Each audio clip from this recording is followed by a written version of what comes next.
wall, folks. We're going to build it. Immigration, it's a hot-button issue in this election. With an estimated 11 million undocumented immigrants in the United States, advocates for amnesty and those who support the idea of building a wall aren't likely to find common ground anytime soon. But has the debate shifted? Donald Trump now says he wants to be fair but firm. Is there a middle ground? Mark Krikorian is executive director of the Center for Immigration Studies. Mark, thanks so much for joining us. We appreciate it. Welcome to the show. Glad to be here. So let's start talking about Trump. He's heading to Arizona in a few days with this so-called softened tone on immigration. Is this an about-face? Yeah, I'm not sure it's either softening or an about-face. What it really is more like the wind blowing a weather vane around in circles. Immigration's the only reason that he is actually a presidential candidate successfully nominated by a party. You know, the idea of President Trump was a Simpsons joke not that many years ago, and yet it's a real thing, or real possibility at least now. It's only because he tapped into the fact that ordinary Republican voters didn't agree with their leadership class on this immigration issue. The problem is that he doesn't have a well-thought-out, kind of practiced take on immigration. And so he just says whatever pops into his head. And so at one point he said, we're going to deport everybody and there's going to be a deportation force and all of this stuff. And apparently he's come to realize that that's just not going to happen. The point is, he's a weather vane kind of spinning around and blowing around, and who knows what the heck he's going to say next time he talks about immigration. I was going to say, is his policy clear to you? And if so, how does it differ from Hillary Clinton's proposal? Yeah, well, it's not clear.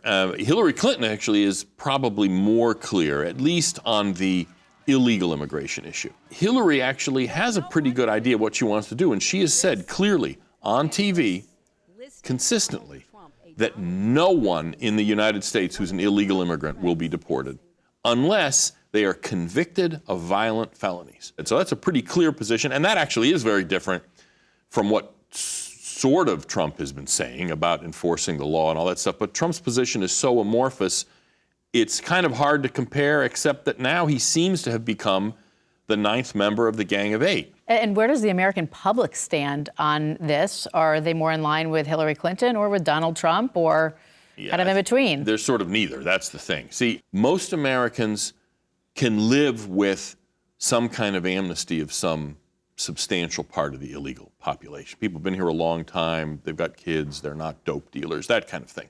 The problem, though, is that all proposals is that the amnesty, whatever form it takes, comes up front. That happens first, and the promises happen. I mean, the promises of enforcement are for the future. So do you think the next president can solve this problem? And if so, what does he or she need to do? First is border enforcement, but that may be the least important, because even though Trump talks it up on the wall and all that kind of stuff, we've actually put a lot of effort into enforcing the border over the past 20 years. The Clinton administration and the Bush administration really put a lot of effort. We have more fencing than we used to. We've got double the Border Patrol agents. But more importantly is two other things. Enforcement at the work site. In other words, keeping illegal immigrants from getting jobs. And the third thing, which people don't think about that much, is tracking visitors from abroad and making sure they leave when they're supposed to. Because the rule of thumb has always been that 40% of illegal immigration is people just like that. They call them overstays, visa overstays. 60% was people jumping the border. 40% was visitors or foreign students, whatever it is, who just never left.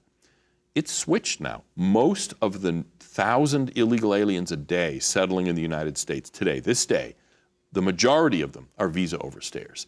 And so until we have a functioning check-in, check-out system for foreign visitors, and the check-in part is okay, it's the check-out that's very weak. But if you don't check out, you don't know who's still here. I'm sure we'll hear a lot more about it in the coming weeks. Mark Krikorian, thanks so much for joining us. Thank you. Appreciate it. Thanks for having me.